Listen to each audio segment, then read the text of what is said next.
রংপুরের কাউনিয়া গ্রামের দোকানে চকলেট আনতে গিয়ে 5 বছরের এক শিশু ধর্ষণের চেষ্টার শিকার হওয়ার অভিযোগ উঠেছে। এ বিষয়ে ভুক্তভোগী শিশুর মা বাদী হয়ে কাউনিয়া থানায় মামলা দায়ের করেছেন।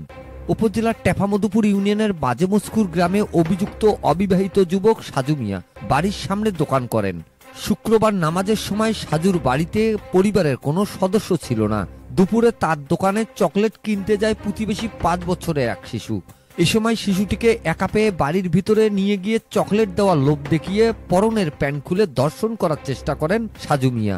শিশুটি কান্না করলে তাকে 50 টাকার নোট ধরিয়ে দিয়ে বাড়িতে পাঠিয়ে দিয়ে নামাজে যায় অভিযুক্ত সাজু।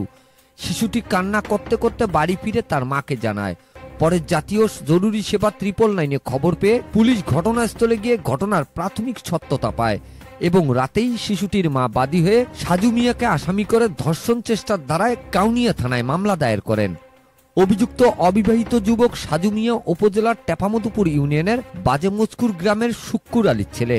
এদিকে সমাজে ন্যাক্কারজনক ঘটনা রোধে অভিযুক্ত যুবককে দ্রুত গ্রেপ্তার করা সহ দৃষ্টান্তমূলক শাস্তির ব্যবস্থার দাবি স্থানীয়দের।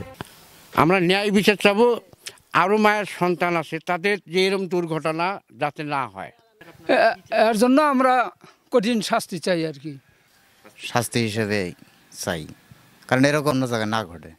আমরা অভিযুক্ত শাস্তি চাই, যে এরকম ধরনের ঘটনা আর গ্রামের মধ্যে না হয়। আমরা কঠিন শাস্তি চাই।